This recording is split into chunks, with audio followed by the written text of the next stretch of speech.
Hello everyone, this is Chadi Alraies from SIF 2023. This is SIF Conversations. With me is Dr. Tim Henry. Today he did a phenomenal talk about unstable angina and refractory angina and the role of coronary sinus. Yes, so first of all, delighted to be here. For those of you who have never come to SIF, you should come. It's like one of my favorite conferences of the year, and great time of year to be in Scottsdale too, by the way. So what we talked today a little bit about is refractory angina, and so I think this is a big issue. 12 to 15 million Americans still have angina. And if you look at PCI, by Courage or ischemia trial, both PCI, CTO PCI, if you look at those patients, even if you get a successful PCI, about 25 or 30% of people still have angina. And some of that can be diffuse disease or other lesions or inadequate, but a lot of it's microvascular dysfunction. So number one, I think important is to understand the importance of the microvasculature. And so there's been a lot of focus now on INOCA and MINOCA, which is appropriate. So these are patients who have chest pain or MI without severe obstructive coronary disease. But I always say the microvascular also, 75% of HFpEF patients have abnormal flow reserve. Right. The worst patients who do the worst after STEMI are those who have microvascular obstruction. So the microvasculature is very important. Why do I bring this up? So if you think refractory angina, the definition is ongoing chest pain, we're defining as class 3 or class 4 angina, despite optimal medical management and with no opportunities for revascularization. Yeah. So when you look at that patient population, these are lots of people call them the no option patients, right? Can we test for those before you move on to therapy? Can we test to confirm the diagnosis? What's that? Can we test? Is it a test we can confirm the diagnosis for endovascular or microvascular? Yeah, so I think refractory angina is a clinical diagnosis. So you just are having chest pain that's class 3 or 4. You're on medical management, you're not candidate for revascularization. And I think it includes a number of patients. It includes microvascular angina, it includes patients who have severe type 1 or 2 diabetes, where just diffuse distal and side branch disease, right? It includes people that have CTOs, although CTO PCI is a great choice for them.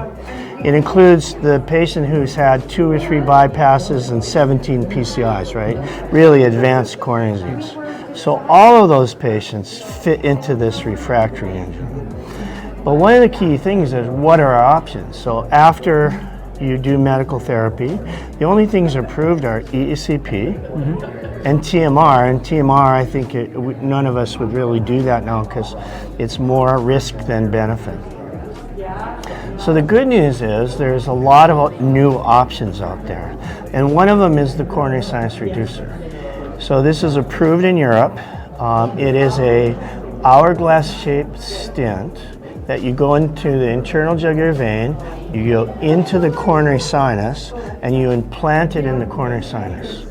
And the theory of how it works is that you get restenosis around the hourglass, which creates an outflow gradient in the coronary sinus. And that changes the endocardial to epicardial blood flow. Correct. And this comes from way back before bypass, from what's called the Beck procedure.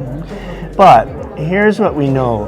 A trial published in the New England Journal, the COSIRA 1 trial, showed there was a significant improvement in chest pain. About 75% of people have improvement.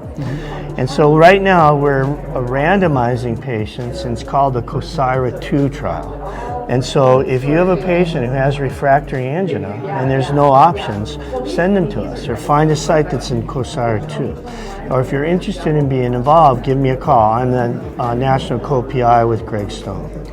But then the interesting thing is, beyond, this is for severe obstructive disease.